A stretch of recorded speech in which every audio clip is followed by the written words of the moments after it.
y luego se cierra el neuroporo posterior. Van a ver en embriología algo que se llama la notocorda, o los que ya han leído el primer capítulo de todo el libro de neuro habla de la notocorda. La notocorda, ¿de qué placa embrionaria se forma? Esas preguntas se les envían a su jefe. Tiene 3 del ectodermo, muy bien. Y la notocorda va a desprender de unas crestas, ¿sí? Las crestas neurales.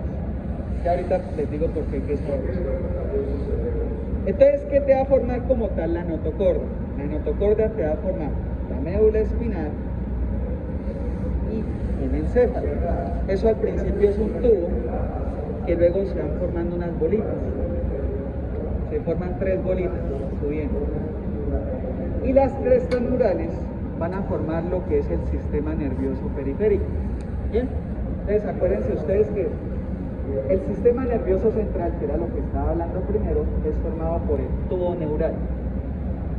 Y las crestas neurales van a formar el sistema nervioso periférico. Bien, eso. Entonces empieza uno a hablar de médula. Yo suelo empezar de afuera hacia adentro. Y lo primero que encuentras en todo circuito nervioso son nervios.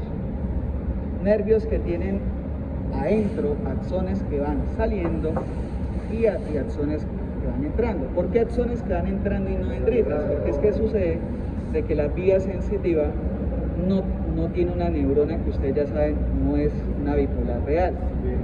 Ya hablamos de eso. Entonces, lo primero es reconocer qué es un nervio. Histológicamente, qué lo rodea o qué lo forma. Miren que acá ustedes ven una maraña de cosas. Pero pregunta, ¿esto es un nervio? No, esto que ven aquí son raíces.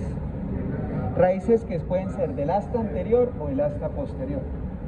Y un nervio sí ya es esta estructura que está conformada y rodeada por epineuro, ¿sí? Epineuro, perineuro, ¿sí? Y endoneuro más internamente. Estas estructuras que están aquí, como no tienen eso, tienen que estar protegidas de otra cosa. Y ahí es donde vamos a encontrar las meninges. Pero empecemos con esta estructura entonces. Entonces, primero, los nervios. Allá creo que la Emil les dijo que tienen que aprender a clasificarlos, ¿no? Primero, si son motores, si son sensitivos, si son mixtos. Ustedes van a ver que en neuro les dicen que todos los nervios son mixtos. Realmente les dicen que todos son mixtos. ¿Y qué quiere decir eso? Que tú tienes tanto fibras sensitivas, motoras y autonómicas. Tienes las 3 en un nervio. Pero cuando veamos la parte muscular, vamos a hablar, este nervio es motor. ¿Pero eso qué quiere decir? Que lo que predomina de fibras en ese nervio son motoras. Y el daño que incurre ese nervio, pues va a generar un efecto sobre lo motor, ¿sí? Pero no quiere decir que no tenga algo sensitivo o algo autonómico. Le damos importancia a lo que clínicamente más se evidenciaría a la hora de dañarlo, ¿sí? Entonces, por ejemplo, acá tengo lo que se llama el nervio isquiático. Yo sí lo conozco. Isquiático, el que uno cuando se sienta mal le duele por acá, ¿sí? O que te paras y ¡ay, carajo! El de la pandemia, yo le digo, porque el de la pandemia fue el que más se afectó el día que uno se sienta mal. Son 2 nervios realmente, son 2 que se unen y se ve como uno solo. Ese es esto. Es el nervio más grueso del cuerpo, es el más voluminoso, el que más axones tiene.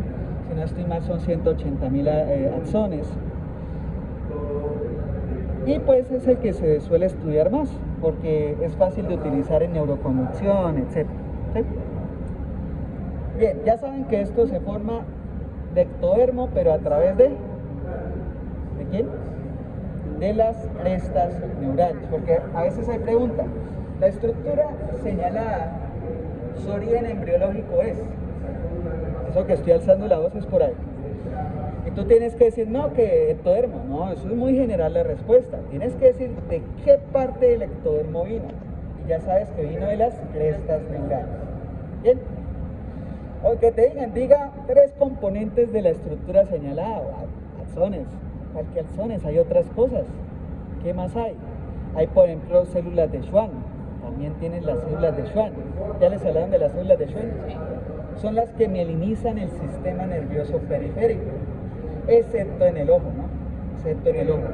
El nervio del ojo no lo hace las células de Schwann. ¿Ok?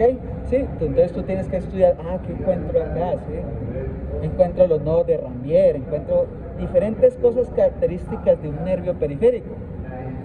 Yo lo haría más fácil y sabroso que diría, no, tengo axones de la vía autonómica, axones de la vía. Creo que son de respuesta y son válidas. Pero pues no se espera que respondan así tampoco tan sencillo. Bueno. O el nervio señalado, ¿de qué tipo es? Este es mixto porque este tiene sensitivo, motor y aparte el autonómico. Pero se sabe muy bien que el isquiático tiene muchos componentes. O, por ejemplo, esto sí quiero que no se les olvide, cuando les pregunten de un nervio y les digan función, cuando se les pregunta función no es que digan, llevar el impulso nervioso, no, esa no es la respuesta. La respuesta sobre un nervio es que va a ir a inervar su función. Entonces, si por ejemplo este inerva 20 músculos y te dicen, diga dos funciones, y te dice dos músculos, inerva el músculo tal, inerva el músculo tal. Si conoces una de las regiones sensitivas que él inerva, y sabes que él inerva la región posterior del músculo, inerva sensitivamente la piel de la región posterior del músculo. Bueno, ahí se volvió muy larga la respuesta y eso la una, ¿sí? Pero a lo que voy es que el profesor Ballesteros da así, te señala un nervio y te dice diga dos funciones de la estructura señalada, y tú te quedas pensando, pero ¿de qué es? ¿Llevar neurotransmisores y el impulso nervioso? No, esa no es la respuesta. La respuesta es sobre lo anatómico, que es que a quién le va a generar un efecto. Bien, listo, no se les olvide esto. Bueno, sigamos acá donde hay una médula mejor. Bueno, no, antes de llegar a médula me salté una cosa. Sucede que los nervios, antes de meterse o salir, o sea, antes de lo que lo conformó, hay una bolita, ¿no? Hay una bolita que estoy buscando por acá.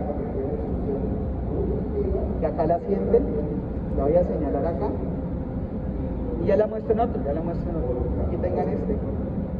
Que es esto también, me parece. Ricardo, si me lo feo. No, es que está recho con que muestra. No está dedicado al anfiteatro para pedir, entonces no podemos pedir todavía. Por las leyes. Es que te piden que deben de estar los mesones a tanta distancia, que debe haber vestieres, que debe haber, mejor dicho, un montón de cosas que pues parece que cumplimos la mayoría y toca decirles al arquitecto no más que diga ya que modifican esto. Pero hemos solicitado la reunión también de lo que están construyendo para ver cómo lo van a hacer y no nos han citado ni nada. Que terminan construyendo en un edificio no, tampoco sirve para pecar. Bueno, no la alcanzo a tocar, pero toquen aquí esto, ¿sí? Ahí sienten una bolita, yo les voy a mostrar quién es.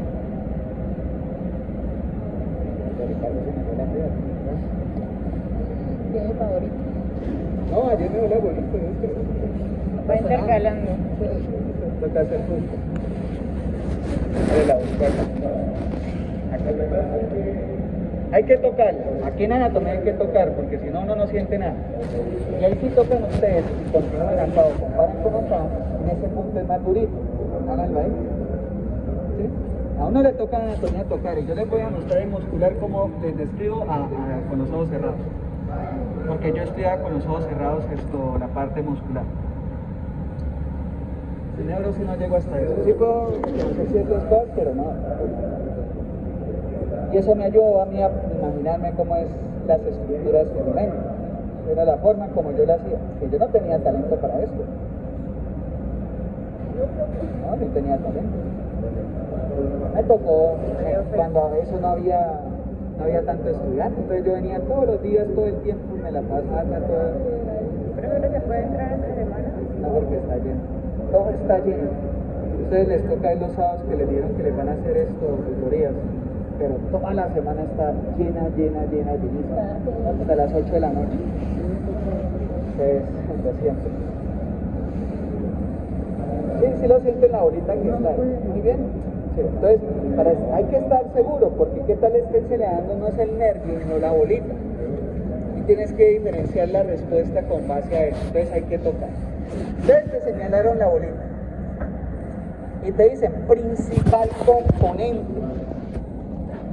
¿O quién forma esa estructura característica ahí? ¿Y ustedes qué responderían? Como bolita, ¿quién forma? Somas, porque tú no tienes una sola, tienes muchas neuronas, es el ganglio de la raíz dorsal.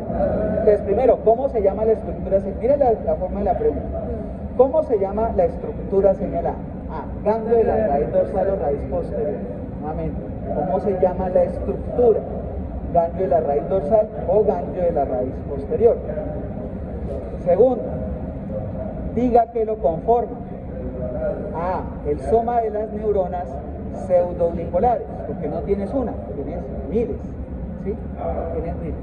Si lo contesta como una, profe. También es válido, pero yo quiero es que ustedes entiendan, porque es que cuando ven el esquema les muestran una, y no es una, son miles de neuronas pseudonipolares que tienes ahí.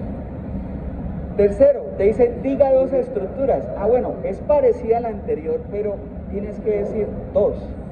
Y una es el soma de la neurona pseudonipolar y otro tipo de estructura que hay, que por ejemplo, célula satélite, ¿sí? O por ejemplo puedes decir, a ese nivel viene la rama saliente del axón de la vía motora, o de la vía motora autonómica, porque también tienes ahí eso. Lo que pasa es que como bolita, esa característica se la dio los somas que están ahí metidos, pero eso no quiere decir que no vengan otros axones viajando por ahí. Ese va entrando, pero hay otros que van saliendo también. Entonces, el daño de un ganglio, y precisamente es lo primero que afecta una hernia discal. Ya les muestro por qué, porque aquí donde él está tiene su espacio preciso. Entonces la hernia, ahorita les muestro. Entonces, a lo que voy es que ese lugar, si se llega a dañar completamente, se cortó, se presionó o algo, no solo afecta lo sensitivo, también afecta lo motor, ¿sí? Porque está pasando, sino que la forma característica embombada se la da sola el soma de las neuronas pseudonipolares.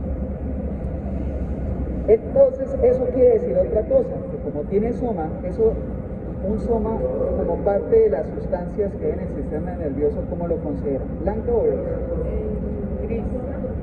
Gris. El blanco sí era en el nervio sí tiene blanco, pero en él como hay soma, hay una excepción a toda regla donde en el sistema nervioso periférico también tiene sustancia gris, que son por ejemplo en 3 lugares. En los ganglios de la raíz dorsal que estamos viendo ahí, va uno. Segundo, aquí, se los voy a señalar. ¿Dónde los tenía? Ya me perdí.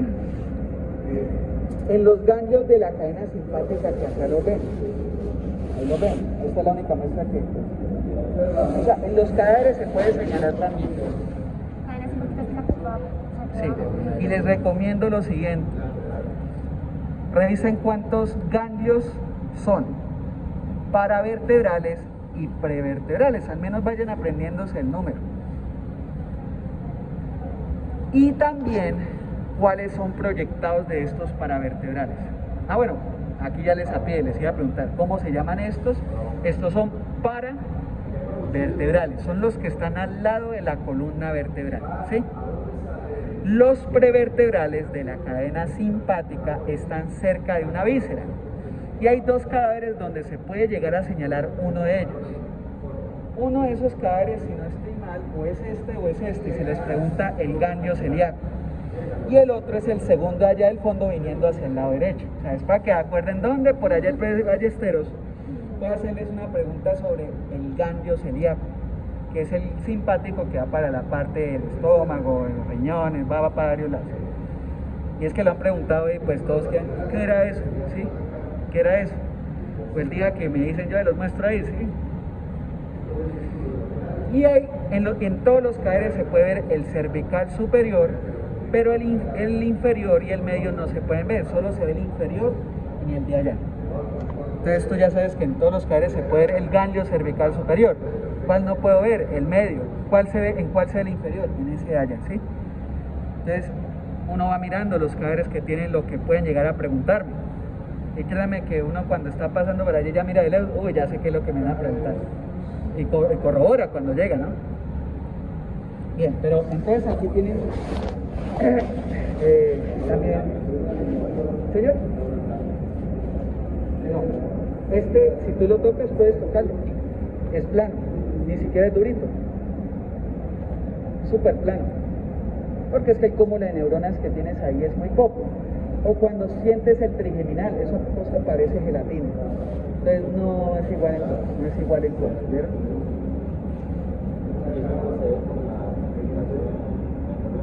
No, más que todo es por lo que lo rodea, por el perineuro, por el epineuro, perdón. ¿Sí? Entonces eso depende de eso. Arriba casi no hay porque es que él ya está dentro del encéfalo, entonces no lo necesita. El trigeminal, entonces eso se siente como gelatina. Bueno, ¿qué más les quiero decir acá? Ahora sí viene la pregunta. Entonces ustedes les dicen, ya me dijeron, tipo de neurona del posterior, ¿no? Me perdió hace rato. Aquí les voy a señalar dónde está el de la raíz posterior que no les he mostrado acá. A ver, este es el responde. Y es para que entiendan y la pregunta que les voy a hacer ahí.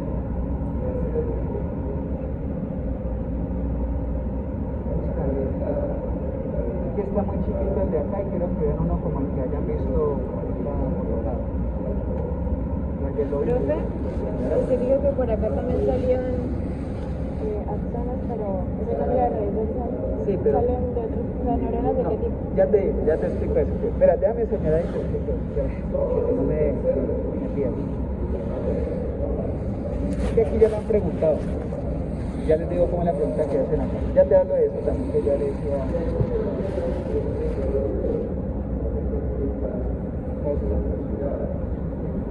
Ese de redondo. Toca levantarlo así y ver las formas redondas. Entonces tengan ustedes. Bien por acá. El rosado lo levantas así y ahí ves la bolita. El ganglio y la raíz dorsal. ¿Ok? Ahí se lo van pasando. Mientras hablemos de ello lo que quiere la compañera. Entonces te hacen preguntas. Tipo de neurona. Pseudo-unipolar. ¿Saben qué significa pseudo-unipolar, cierto? ¿Falsa qué? Falsa unipolar y está bien él. Lo que pasa es que hay un error en el término. Eso es un error en el término. Realmente es una falsa bipolar. No es una falsa unipolar. Ella es clasificada dentro de las unipolares. Y en las neuros te sale es como una falsa unipolar. Entonces está mal, porque realmente lo que pasa es que su axón, él ya no tiene dendritas. Esa neurona no tiene dendritas. Bueno, no es tan cierto, sí las tiene, pero no sirven para nada y son muy pequeñitas. Entonces, no sirven, ¿sí? No las usan. ¿Y qué hace? Entonces, como ella está en el medio, coge su axón y lo partió en dos. Un axón que se proyectó hacia la piel o hacia otro lugar y otro que se proyecta hacia adentro de la médula espinal. ¿Sí? Entonces, ¿cómo se parte? Es pseudo, ¿sí? Incompleto quiere decir eso. Y utiliza el axón para recibir señales y el mismo axón luego en el siguiente segmento para enviar la señal hacia la médula espinal. ¿Ok? ¿Sí? Pero el término que él dice está bien y mal al mismo tiempo en el sentido de que las neuros dicen todo eso, pero realmente no es la respuesta correcta. Son falsas bipolares porque tú crees que está conectando un extremo y otro con estructuras diferentes, pero realmente la misma estructura. Eso lo hace ser es una falsa bipolar. Y eso es clasificado como monopolar. Realmente es una monopolar. Y eso está en las unipolares. ¿Sí? Entonces, cuidado con eso, ¿no? Cuidado con eso. Bien, vamos a lo que me estoy ahogando. Por eso las que salen también son pseudo-unipolares. Es que lo que sale es el mismo axón de ella. Te doy un ejemplo. Este es el axón. Este es el soma. ¿Y qué pasó con ella? Su axón en un principio era así. Y lo que hizo fue dividirlo conectando a un extremo y conectando a otro extremo. Los axones no deben hacer eso. Cuando reciben una señal, lo reciben es por sus dendritas que están en otro polo, en otro de los polos de la neurona, y en el otro polo está el axón que envía la señal, pero aquí lo hace de esa manera. Es que ustedes van a ver que los axones no solo envían en un sentido a veces, también en dos sentidos, ¿sí? Y a veces hacen esto también. anterógrado y retrógrado, que llaman allá, Conde llama eso también, anterógrado y retrógrado. Entonces, este extremo que está en la piel, que es parte del axón, va la información y se mete. Y luego al salir vuelve a usar el axón, pero este extremo de aquí para acá está conectándose hacia la médula espinal. Pero sigue siendo el mismo axón. ¿Sí? Bueno, ahorita ya les pregunto otra cosa de esto, que son las cuentas que saltan. Bueno, listo, se lo vieron, ¿cierto? Bien, primera pregunta de ahí. Sí. Delimite. ¿Qué quiere decir delimite? ¿Quién me dice qué significa delimite? ¿Dónde está ubicada? ¿Cómo yo lo puedo encontrar en una tomografía? ¿Qué es delimitar ahí? Pues, ¿cómo se llama ese espacio donde está ella? Foramen Sí, no, ese es el ramo comunicante. Y ahí todavía no se ha dividido. intervertebral. ¿Están todos de acuerdo? ¿Qué, profe? Conjugado, pues, intertransverso. El intervertebral es intertransverso, porque eso está formado de esto que se ve acá, que son los procesos transversos. ¿Sí? Entonces, intertransverso. Entonces, ¿cuál es el intervertebral? El que está en el centro. Ese está en los nervios. El intertransverso es para el ganglio de la raíz dorsal y para los nervios. El intervertebral es el que está pasando en el centro de la médula espinal, que también lo llaman foramen vertebral. Pero este es el intertransverso. ¿Sí? De todos modos, revisen lo de Vladimir, ¿no? Pero realmente tienen nombres diferentes. Uno con relación a la parte posterior del cuerpo de la vértebra y otro con relación a la parte lateral de los procesos transversos de las vértebras. Bueno, siguiente pregunta. Diga dos estructuras que se relacionan con el agujero mencionado. Ya no te preguntaron sobre el ganglio, sobre lo que está ahí, sino del agujero. Y tú tienes que saber al menos dos o tres. Tu axón ya es lo que está en ese nervio. Entonces tienes Nervio. tienes el ganglio, uno. Y les voy a decir que es lo otro. Tienes venas y arterias que se llaman radiculares. No sé si se las mencionaron. Se las digo porque el profe Ballesteros se pregunta eso. Tienes muchas. Radiculares de la vertebral, de la arteria vertebral. Radiculares de las intercostales posteriores. Radiculares del tronco lumbar, que cuando llega a la aorta saca un tronquito que llama el tronco lumbar. Entonces, nuevamente, por ahora, sepan que por ese agujero aparte del nervio, también hay arterias y venas radiculares. ¿Qué es?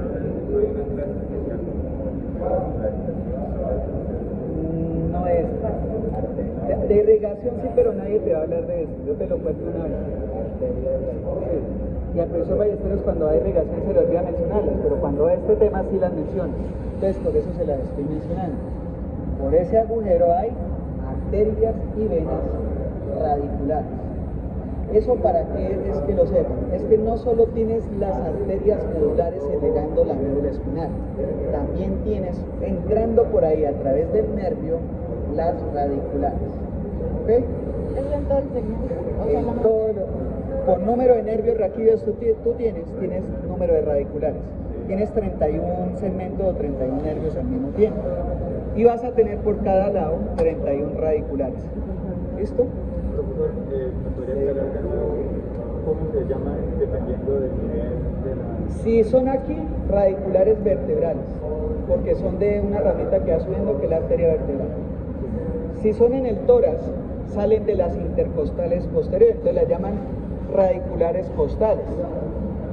Si son lumbares, salen de algo que se llama el tronco lumbar. Entonces tú las llamas esas radiculares lumbares, ¿sí? Para no decir tronco lumbares, eso se llaman solo lumbares. Sí, tú puedes llamar, aquí lo que pasa es que no se llaman cervicales porque no salen de las cervicales como tal, sino de otra que se llama vertebral. Es que hay varias arterias acá. Una es cervical profunda, cervical ascendente y la vertebral. Hay otras, pero no salen de las que son cervicales, sino de la vertebral.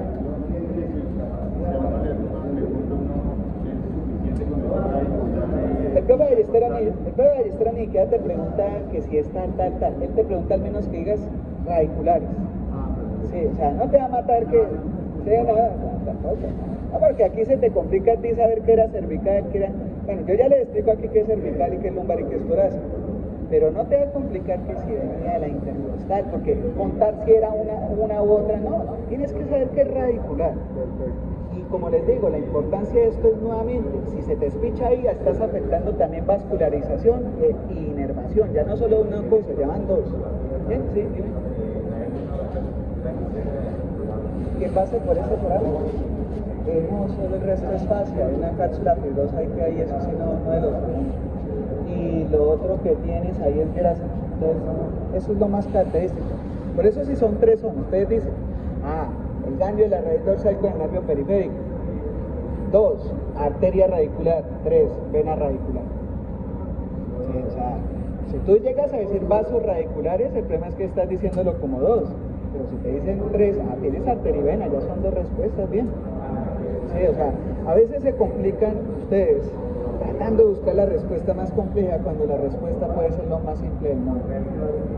Entonces, no se maten con eso, tanto, es lo más obvio. Bueno, ¿qué más quiero decirles de ahí? Es que estoy pensando las preguntas que pueden surgir. Sí, ya te los muestro. Eso lo voy a mostrar ahorita. ¿La arteria radicular solamente la señalan en el foramen? Sí, en el ¿O foramen. la pueden señalar? No, en el foramen. O a veces en los cadáveres tú ves también la columna vertebral y ves cómo se ve una ramita que se está metiendo donde está viniendo el nervio. Esa es la radicular también allá. Bueno, listo, bien, sigamos. Pasamos a la médula espinal.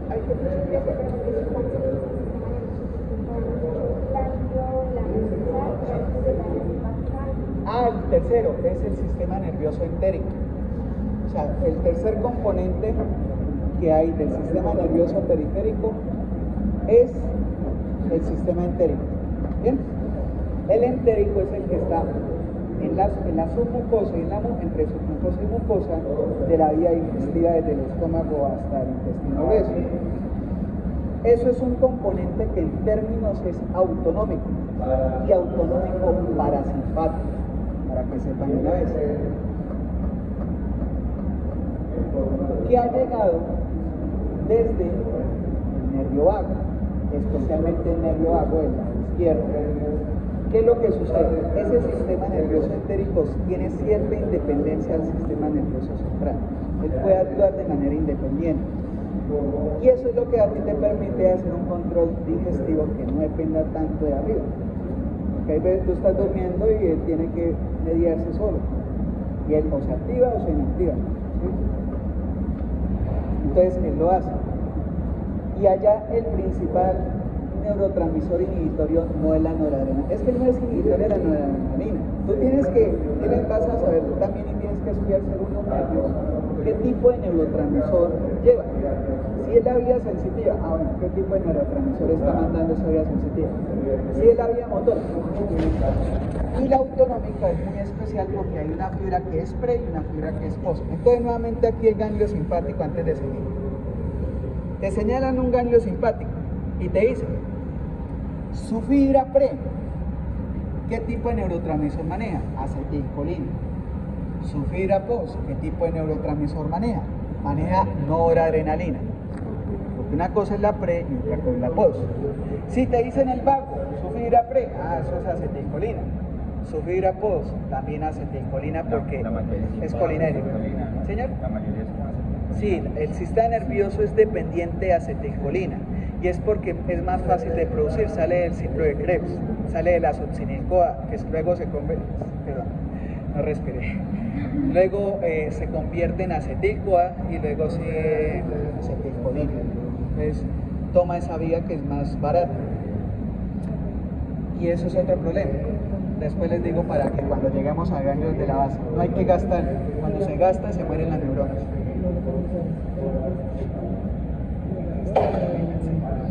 Bueno, sigamos acá. Lo otro que les iba a decir es, ya les dije lo del sistema nervioso. Bueno, y la otra división periférica que hay son los nervios craneales. ¿Sí les dijeron de eso, cierto? Sí. Lo que se conoce como orígenes aparentes de los pares craneales. No el real. Orígenes aparentes. Eso sí es parte del sistema nervioso periférico. O sea, el nervio del trigémino, el nervio del facial, el nervio del oculomotor, el de la tusa, etcétera, etcétera, etcétera. Entonces, porque no han visto eso, no creo. Pero también los nervios, o sea, los orígenes aparentes de los pares craneales. O sea, si por allá sale, el siguiente no es un componente del sistema nervioso periférico. Y te sale origen aparente de los pares craneales y origen real de los pares craneales. El que no es el origen real, el que sí es el origen aparente. ¿Sí? Que no te va a salir como nervio, para que sea complicada la pregunta te dice el origen aparente. Bien, tengan cuidado con eso. Ok, sigamos ahora hacia adentro. Entonces vamos entrando y nos encontramos con un espacio, con este espacio que les voy a señalar acá. Primera pregunta para los que lo ven. ¿Cómo se llama ese espacio? Está entre hueso y esa capita ahí, epidural. Ahí es hasta donde llega la jeringa que hace una anestesia epidural. No atraviesa la dura madre, llega hasta ese espacio que está ahí. Es un espacio, ¿no? Es un espacio. Primera pregunta para ustedes. ¿Ese espacio está abierto y cerrado para dónde? Eso es clínico que quiero que comprendan para el día que vean una tomografía, en una resonancia. Está más cerrado en la parte de arriba y más abierto en la parte lumbar. Sí, pero antes de eso, en relación a anterior y posterior y lateral. Posteriormente está más abierto y anteriormente está más cerrado. Anteriormente está más cerrado, ya les digo el porqué. Precisamente los ligamentos que ahorita ustedes me mencionaron, les voy a mencionar uno de ellos. Lateral también está abierto, lateral y posterior. Lo más cerrado de ese espacio está hacia la cara anterior. Listo. Siguiente pregunta. Dígame 3 estructuras que están en ese espacio. Plexo venoso, sí, pero eso es a nivel cervical solamente. Sí, pero yo te la valdría. Tienes también las arterias y venas radiculares, están recién entrando. También las tienes ahí. No, todavía no. Estoy hablando del espacio.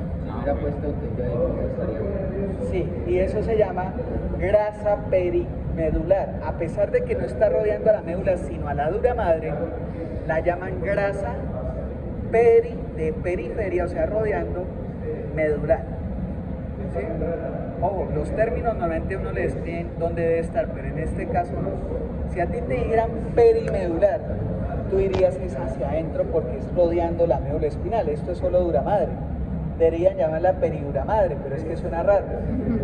Entonces la llamaron perimedular. Entonces hay grasa. Y esa grasa está más acumulada en la parte más inferior, porque hay más espacio también, más, a medida lo que decía el compañero, a medida que va bajando, hay más espacio también, ¿sí? Entonces está más. Entonces ahí tienes 3 estructuras, casi las mismas que ahorita estaba diciendo. Y la otra es el ligamento, ¿qué? Longitudinal posterior, que ahora voy a señalar. Es 2 alfileres para señalar los 2. Entonces, uno tiene que reconocer primero esto que es, vista posterior o anterior. Posterior. ¿Por qué? ¿Por qué piensan en posterior? Yo quiero que ustedes... Eso se ve en la parte de los procesos. También en la distancia de los nervios que salen de las raíces que salen de No, la respuesta más fácil es que cuando se corta la columna vertebral es muy difícil por la cara anterior. Es que tú has visto las vértebras. Adelante es grande y sólido, atrás es abiertico y son laterales los espacios. Entonces tú empiezas a cortar lateral. Lo otro es porque aquí ves el cuerpo de la vértebra. Esa realmente es una respuesta más lógica. Aquí ves el cuerpo de la vértebra, que es la parte más anterior de toda vértebra. Y pues ella va así, luego hacia atrás. Los procesos espinales es posterior, ¿cierto? O sea, aquí no están los procesos espinosos. Tienes son los transversos, que es lo que tocas acá. Lo que tocas duro ahí, que pueden hacerlo, yo no fui envidioso, son los procesos transversos. Entonces tienes adelante el cuerpo y más atrás el proceso transverso, ¿sí? El espinoso no lo puedes ver, el espinal no lo puedes ver. Entonces lo que se cortan son las láminas, que son más blanditas que el cuerpo. Recuerden estudiar las partes de la vértebra, ¿no? Cuerpo, pedículo, láminas, procesos articulares, proceso espinoso. ¿Y eso por qué? Porque es parte de las relaciones también de la médula espinal. Bien, entonces sucede que hacia, señor. Hay una parte como de osteología donde nos explica eso. Sí, en dorso, pero es que dorso ven hasta que termine en neuro.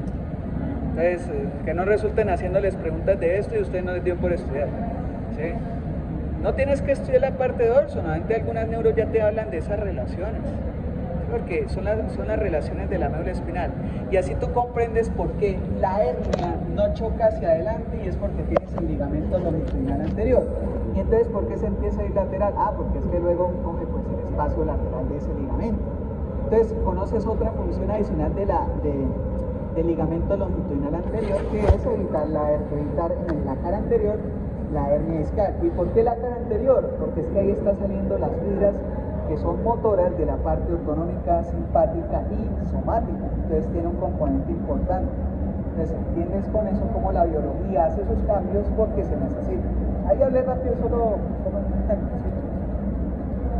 Entonces, por eso es que yo tengo maestría en ciencias básicas. Uno busca el porqué de las cosas. Ustedes saben que estos son líneas básicas. Líneas básicas no es que sea básico. Líneas básicas es porque busca el porqué de las cosas. Y esas son las preguntas del profesor Ballesteros. ¿Por qué? No para qué. Usted para qué es lo que les pasa en clínica, pero usted con el por qué a veces no necesita estudiar mucho y usted ya por conceptos que conoce puede sacar una definición. Bueno, entonces ubiquemos arriba y abajo antes de buscar el ligamento longitudinal. ¿Cuál creen aquí que es arriba y abajo? Se las dejo yo, desde aquí estoy viendo que es arriba y abajo. Arriba. Esta es la inferior. Miren aquí la caudequina. Miren acá el filo terminal. Ya les digo cómo diferenciar filo terminal y todo eso. Está enrollado. Está acá. Yo voy a enseñar el filo terminal de una vez y ahorita lo pero esto es abajo y esto es arriba. La caudequina te puede ayudar a guiarte para saber qué es abajo. Porque acá arriba casi no tengo médula para mostrarles. Está vacío, miren, y está vacío arriba. Entonces, ojo con eso. En serio, ojo con eso. Porque sí, uno pensaría, porque aquí lo viste triangular. Y como es que el saco es triangular, pensarías que es el saco. No es que esté triangular, fue que las vértebras se van volviendo más chiquitas a medida que van subiendo. Entonces, tú te imaginas una forma que es piramidal con eso, que es triangular. Pero realmente es abajo. ¿Ok? Bien. Ok, ahí va para lo siguiente. Adelante tienes un ligamento que se llama el ligamento longitudinal anterior, esto que estoy tratando de agarrar ahí. Es un ligamento que sostiene la columna vertebral y que va por la cara anterior de las vértebras. ¿Bien? Hay dos, ¿no? Anterior y posterior. Sí. Este todavía no nos importa, este es para dorso. De todos modos les voy a decir qué hace. Yo nunca sé si el profesor Ballesteros lo pregunta o no, porque es que al final el que monta el previo es el profesor Ballesteros y la M ahí va pasando. Eso es para lo de la hiperflexión. Este es para evitar uno de los dos movimientos que hace la columna vertebral. Hace flexión y extensión. Entonces tú con él, ¿para dónde me resiste? Me resistes para cuando yo me voy hacia atrás, la hiperextensión, hacia atrás. ¿Sí? Y el longitudinal posterior que vamos a ver ahora es para evitar la hiperflexión. Entonces, les voy a señalar ahora el ligamento longitudinal posterior. Este en un alfiler. Y ustedes lo ven, porque es que aquí sí les toca que ustedes lo vean. Este es el posterior. Acá lo voy a señalar y allá para que ustedes lo vean en el otro extremo, porque es que él va bajando también hasta el coxis. No es el ligamento coxío, sino que él baja también hasta el coxis. Tienen que revisar que no sea la dura madre, sino lo que está anclando la dura madre. Acá lo voy a señalar. Ahí se abrió, ¿no? No es así, se abrió. Ustedes vean acá y vean acá y luego invierten. Yo les digo que lo vean un momento. Ligamento longitudinal posterior. ¿Listo?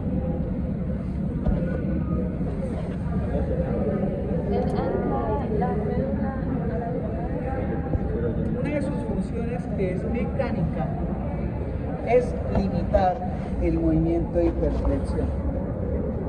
Otra función que tiene, que ya es sobre el sistema nervioso, es fijar la dura madre y evitar el movimiento del saco dural. Ahorita importa más es esa función porque el tema es sistema nervioso, pero cuando estés hablando ya de dorso tienes que hablar de la función con relación al movimiento. Ahorita vas a hablar tú desde la función que él tiene, que es fijar la dura madre hacia la columna vertebral, específicamente los cuerpos vertebrales. ¿Pero qué parte del cuerpo? La parte posterior del cuerpo vertebral, ¿sí? Porque anteriormente es eso. Y aquí bien pegado está la parte posterior del cuerpo vertebral. ¿Ok? ¿Sí? ¿Todos les queda claro eso?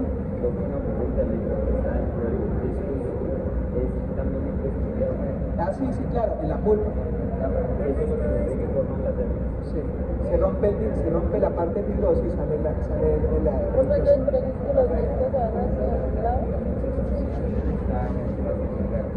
está en el espacio epidural. Entonces te lo reduce mucho hacia la cara anterior, señora. Esa tirita que ves ahí, porque lo otro es dura madre. Y allá puedes ver lo mejor. Termina de ver allá y pásalo allá porque allá quieren ver. Yo hasta que no la pasen no sé, lo que necesito es que vamos a ir todos a la par. ¿A quién le falta ver? Allá, entonces pasemos la.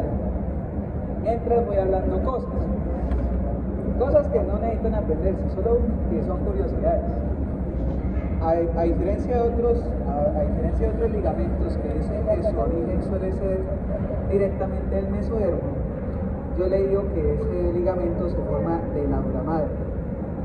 Cuando tú tienes cerebralmente son dos dura madres, dicen que la externa es la que termina formando el ligamento hacia abajo.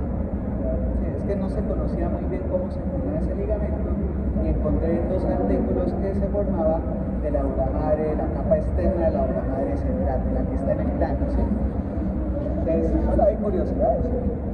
No, porque de pronto llega a ver en el día si son por allá perinatólogos, si ven por allá algo raro, ven que está una falta de unión, notan que precisamente una falta de unión entre la capa externa de la dura madre y ven como dañado ese ligamento, que es precisamente porque como la forma de él no se formó bien. ¿Hasta dónde llegan los dos? Hasta el coxis. Los dos llegan hasta el coxis. No puedes definir un origen con ligamento, solo puedes decir los puntos de unión. El punto de unión superior es la base, la porción basilar del hueso occipital.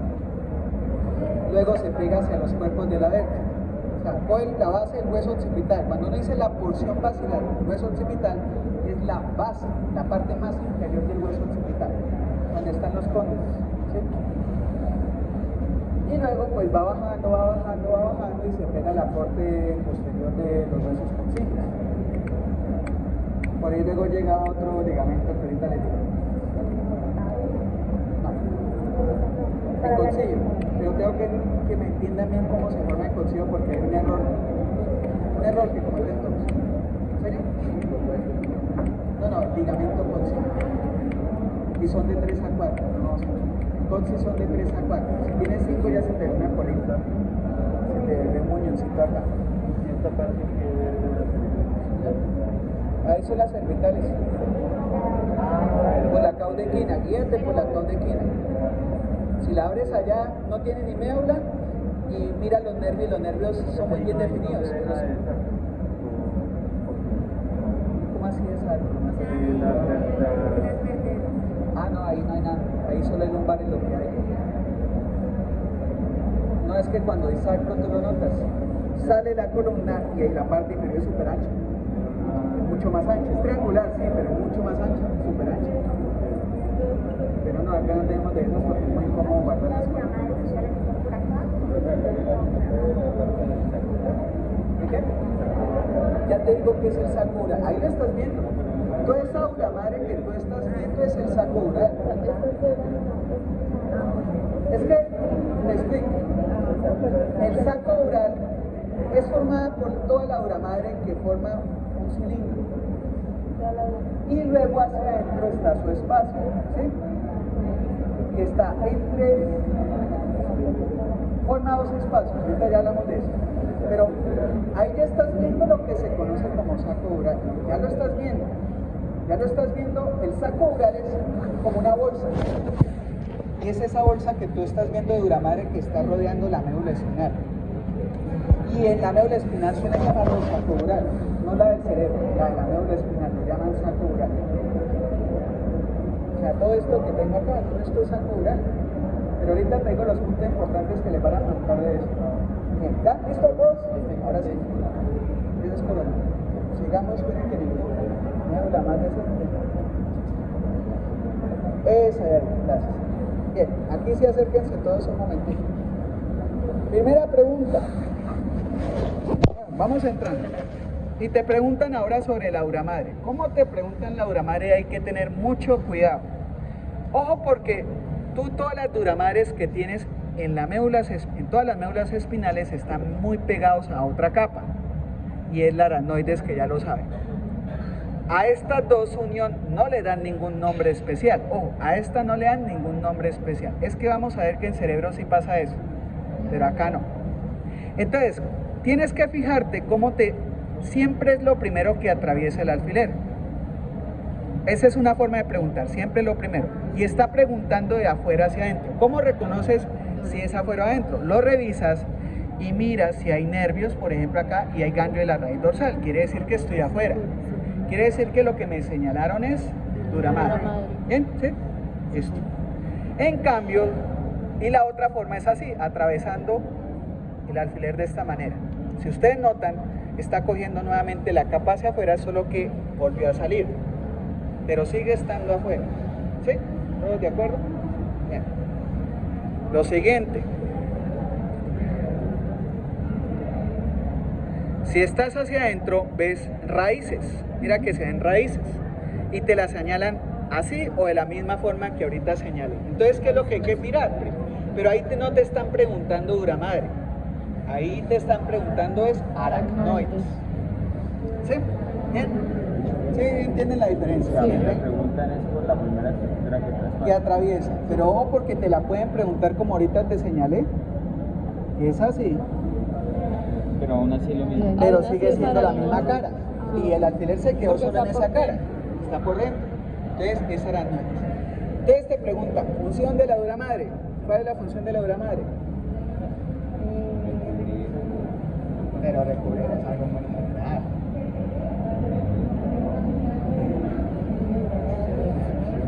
Todos siempre dudan qué responder con la dura madre. Ya viste una función. En la médula espinal te la fija la columna vertebral junto con el ligamento longitudinal. Ahí tiene una función. 2.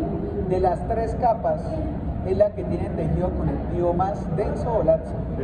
Denso. O sea, es la más protectora, pero la menos elástica. Es la que más protege, pero no la que da más elasticidad. Esa es la que más protege. Tercero, es la que estipula la presión final del líquido encefalorraquídeo. No son las otras dos, son realmente ella la que define la presión interna que va a producirse con el líquido encefalorraquídeo. Porque si esa capa es débil, que ahorita les voy a decir las enfermedades que se produce de ella, pues se abre, se revienta, ¿sí? Se sale el líquido. Entonces es la más importante en relación a la presión del líquido encefalorraquídeo. Bien, esas son las funciones. Sí, pero ahora tienes la aracnoides, función de la aracnoides.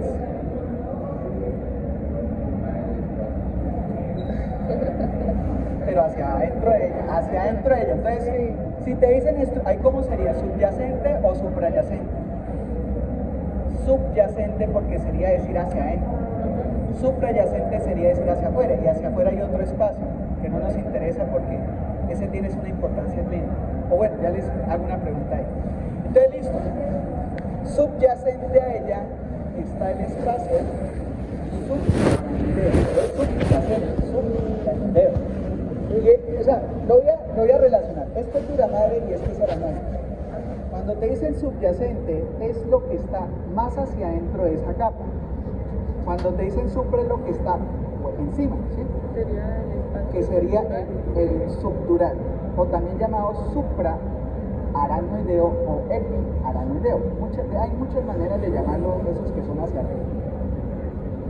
Es virtual y va apareciendo con la edad. Entonces es ese espacio tiene esa importancia clínica. ¿Por qué?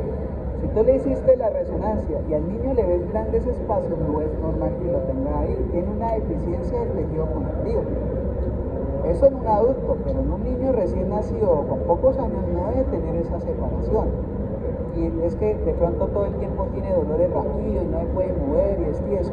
Y es porque está formándose ese espacio y le quita resistencia interna o sostén interno a la médula espinal y golpetea. ¿Sí? Entonces tienes una importancia clínica. Entonces nuevamente repito, el espacio supraaranoideo tiene una importancia clínica y el subaranoideo también, pero para otra cosa. ¿Para qué cosa tiene él? Circula el líquido encefalorraquídeo. ¿Cuántos mililitros? Lo van a buscar. 150, 130, 150 centímetros cúbicos o mililitros, que es lo mismo. Ah, los dio la compañera. Oh, ¿sabes cuál es la pregunta del profesor Ballesteros? Sí, él es muy metódico con los niveles. ¿Por qué? Porque ustedes son médicos y tienen que saber que allá es líquido encefalorraquídeo, el paciente está en los niveles normales y no está por encima, porque podría tener una hidrocefalia, ¿sí? Entonces, eso sí les pregunta a ustedes, al menos a ustedes. Enfermería no ni a nosotros, porque encima de que tienen solo 2 horas a la semana y ustedes tienen 5, pues siempre es proporcional la pregunta a tiempo real. Por eso les estoy dando los tips. Segundo, ¿cuánto es la presión del líquido encefalorraquídeo? Esa la van a averiguar. Oiga, esas son las tareas que no son bobadas, son cosas que se preguntan, son cosas que también tienen que saber. Porque hay un lugar donde se mide esa presión, que es la siguiente pregunta. Te colocan en el siguiente lugar, préstame esto. No te señalan la causa de quitis, sino te señalan ya ahora dentro de la aura madre y el aranoide, si te señalan solo el lugar. Ahí. No, tú notas que no te está señalando nada en general. Pueden abrirla ustedes, háganla ustedes. Y te dicen, el espacio señalado se denomina como. Roten la médula primero para que vean que estoy señalando es un espacio, hay un límite. No hay nada específico señalado, ni la capa, ni nada, ¿sí?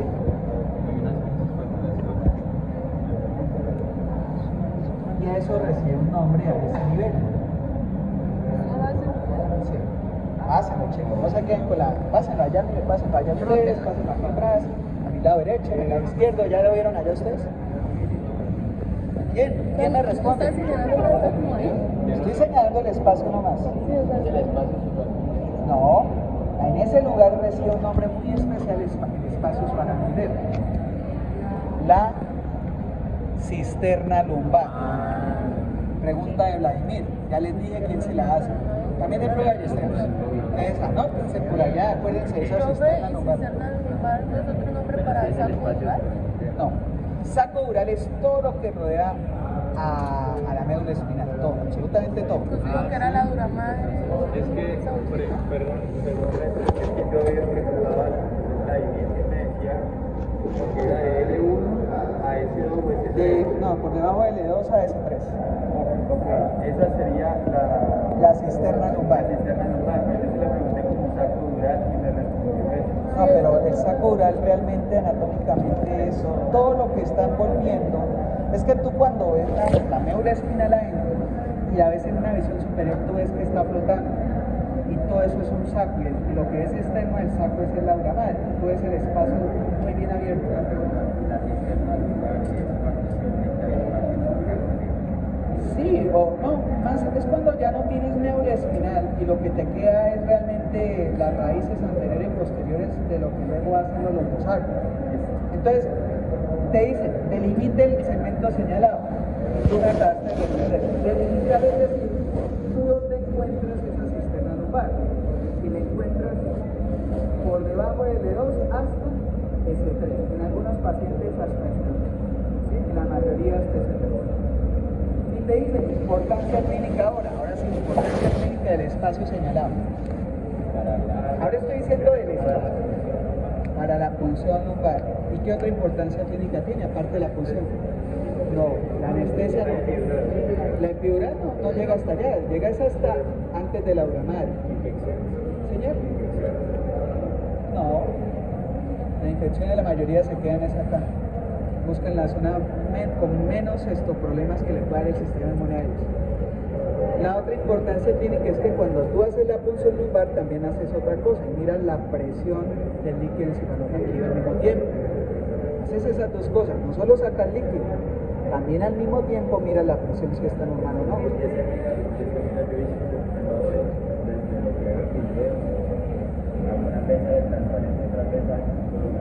No te escucho, no te oigo.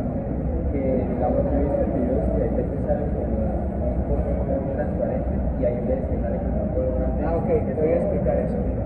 Los colores que puede ser del líquido encefalorraquídeo son transparente, oleoso. ¿Qué quiere decir oleoso? Que tú lo agitas, eso se carga en un tarrito y es como un poquito grasosito, tú lo ves grasosito. Ese es el normal. ¿Qué vas a encontrar ahí? Los mismos componentes de la sangre, pero en niveles muy inferiores. Por ejemplo, glóbulos rojos, máximo 2 por mililitro. Tú normalmente tienes 3.400.000 por mililitro.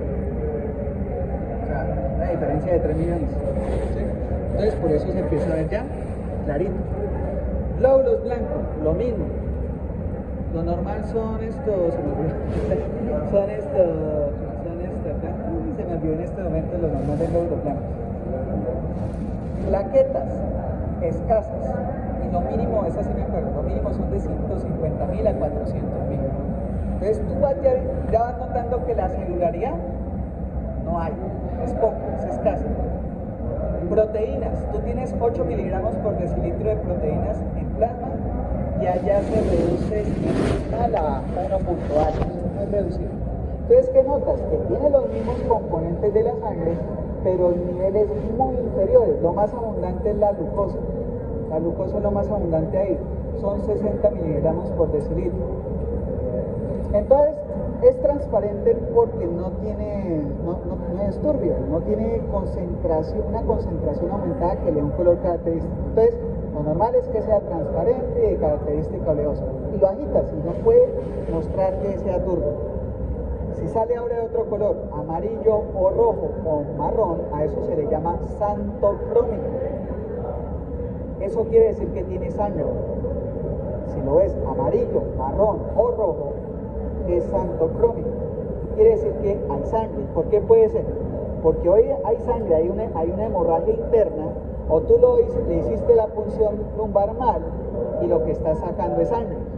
No le estás haciendo una punción aquí a nivel del saco, o la metiste muy mal y le alcanzaste a agarrar una arteria, alcanzó a coger sangre y contaminó el LCR. Y cuando hacen eso ustedes le meten una vaciada James clínica. ¿En serio? Porque es que no puedes hacer una punción lumbar más de una al día. Y a veces toca esperar varios días. Y si es de cuestión importante, eso no se la dejan hacer a cualquiera. Eso sí se los digo una vez. ¿Sí? Profe, entonces saco Es un filtro de la sangre, por eso tiene las mismas características de la sangre, pero en menores cantidades. Ahora, cuando está blanco, suelen ser proteínas y suelen ser de las infecciones virales. Y cuando lo ves blanco, pero ves moco, no sé si las mujeres o los hombres también cuando han orinado y sale moco, las mujeres más porque es más común en las mujeres, por las infecciones urinarias que ustedes sufren más comúnmente. Se ve mocoso, se ve como un moco ahí. Y lo ves blanquito pero con moco, es bacteriano. Entonces uno aprende sencillo saber, este ya tiene infección, este ya tiene una infección viral, infección bacteriana, viral. Tiene sangre adentro, porque hice bien la punción lumbar y realmente tienes una hemorragia interna. ¿Sí? No, lo digo en términos que lo hice bien, ¿no? Entonces sangre es amarillo, marrón y rojo. Blanco, solo blanco que lo agitas y no ves moco, eso es viral, son proteínas. Y cuando lo agitas y ves blanco y ves moco, no son proteínas, son bacterias que han crecido en toda la médula espinal. Ahí solo para que conozcan, eso también se lo dicen las neuras. Bueno, no todas, pueden hablar de ello. Bien, ¿de dónde era que iba la cisterna lumbar? ¿De L1 o la delimitación de la cisterna lumbar es por debajo de L2 hasta S2. O S3 que algunos dicen. Ustedes el pro de la miel les dijo S3. y el sacral ya sería? El sacral es todo lo que está envolviendo como tal a la médula espinal. Eso se le conoce como saco oral.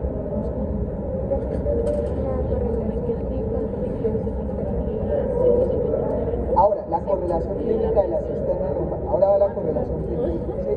La importancia clínica es la parte de la extracción y la medición de la presión.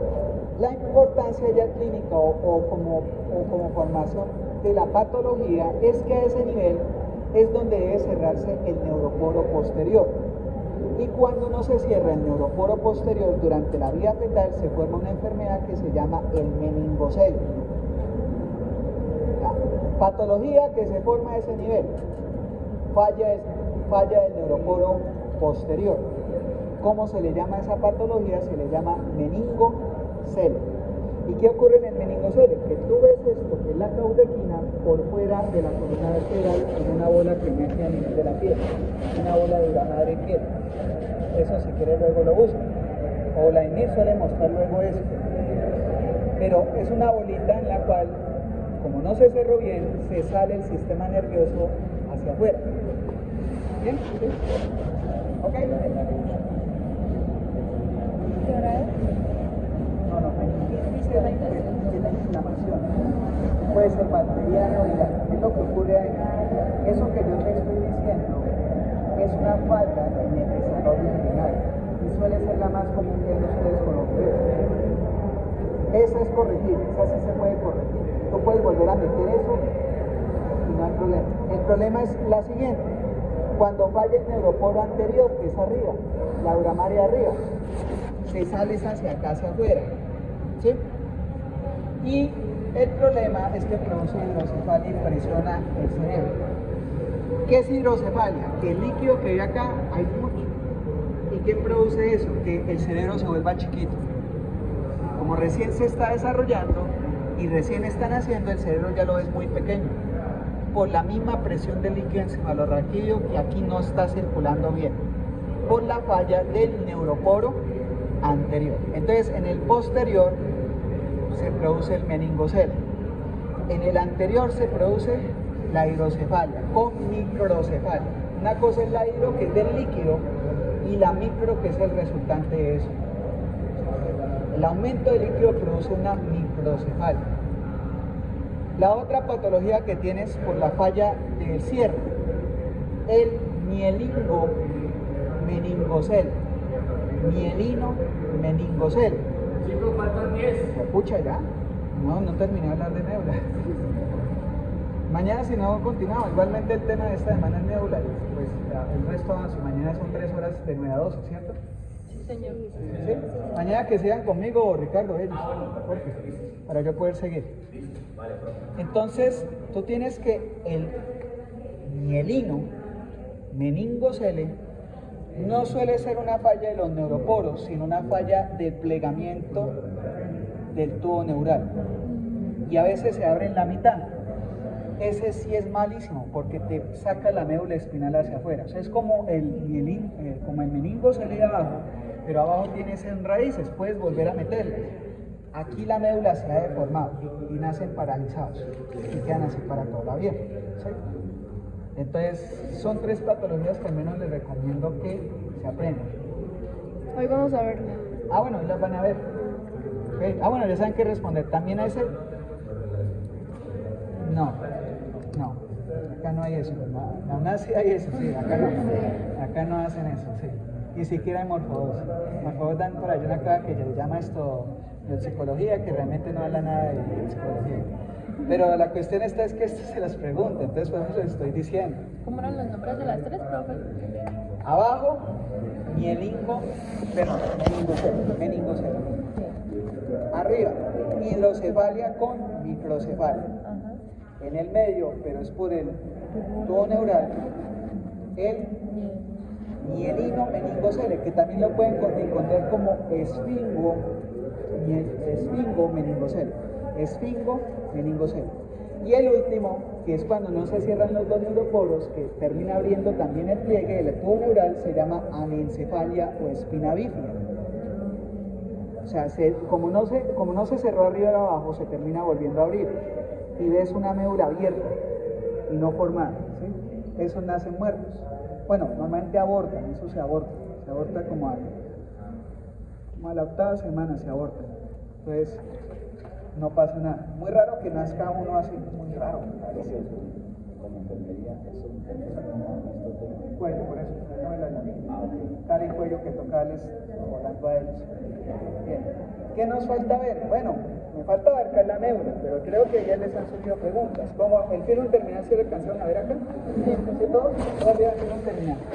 Entonces también te pueden decir, delimite la estructura señalada, el filum terminal. Ojo, la delimitación de él es un poco diferente. Él está también por debajo del E2, ahí nace. Nace a partir de ¿qué? De pia madre, por eso tiene el mismo color de la capa más interna, que es esta de acá, que es la pia madre, al menos para terminar las meninges. Él hace como un ligamento, ¿cierto? Es un ligamento, va a formar también otros ligamentos. Y él hacia abajo forma un ligamento, una estructura conectiva laxa, que es el filum terminal. O sea, eso no es un nervio, el filum terminal no es un nervio. Y en toda médula que tú veas, en la caudequina, siempre ves algo de un color diferente. Este de acá, miren. Ah, sí. Eso es el filum terminal. Nunca duden que eso es el filum terminal. Sí, espera. Entonces, ¿cómo se delimita él? Él tiene dos delimitaciones, una interna y una externa. La interna llega también hasta S2, donde termina el saco dural, el fondo donde se cerró la dura madre. Pero la externa va desde S2 hasta el coxis. Es que lo que sucede es que revisen eso porque eso es con imágenes que uno lo ve, pero tú tienes la interna que solo tiene pia madre y te fijas la médula espinal. Tengo la médula espinal y abajo tensionando por el filum terminal interno, ¿sí? Sí. Pero se terminó la dura madre y la dura madre saca una tira también que va pegada con la proyección de la pia madre que sigue su camino y se llama el filum terminal externo, y eso lo haces a nivel del hueso. Entonces eso es lo que va fijando la dura madre al hueso, el filum terminal externo, y cuando termina en el coxis lo llaman ligamento coxíleo, pero realmente tiene dos límites. Uno al principio formado por el filum terminal que solo es pia madre, y uno externo que continúa la pia madre con dura madre pegada bajando hasta el coxis. Entonces cuando tú te fracturas el coxis no es suficiente para soltar la médula espinal, tendrías que romperla de adentro. ¿Cómo la podrías romper? Con una punción lumbar que seas tan de malas que precisamente chocó allá con el filum terminal. Lo bueno es que ustedes los colocan a los pacientes en posición fetal y eso hace que esto, que es la caudequina y el filum terminal, se pegue bien hacia adelante. Esto se pega bien hacia adelante, entonces te queda espacio. Entonces cuando profundices solo, allá ves que la jeringa de nuevo escuchas un clic, y tú no hagas más. No sigas presionando porque si no se le das más adentro hacia una raíz o al filum terminal. Y ahí sí se te puede soltar. Entonces, función del filum terminal ahora.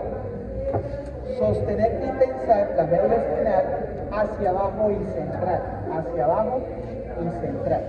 Si no, se te empieza a ir hacia arriba la médula espinal y con eso lastimas las raíces y la formación de los nervios. Antes de que se vaya, con función del aracnoides, pues ya saben que va a formar el espacio subaracnoideo. Y el apia madre, ya saben, forma el filum terminal, pero tiene otra función importante y es sostener las arterias y venas medulares, porque son vasos sanguíneos y se mueven con su presión. Si tú no tienes quien los sostenga y fije, es como una manguera suelta y eso daña los capilares. Entonces una de las funciones que tiene la pia madre, mañana continuamos, es fijar y sostener las arterias y venas medulares, las que vienen de arriba del cerebro bajando. También las que van entrando, ya no se llaman radiculares, sino se va a llamar arteria de la raíz anterior y arteria de la raíz posterior, se dividen dos. Les aconsejo echen un ojo a eso se ve en los libros. ¿Qué más les digo de la pia madre? Me falta decirles qué es lo que pasa cerebralmente. Entonces mañana continuamos. Muchas gracias, profe. ¿Ya saben eso?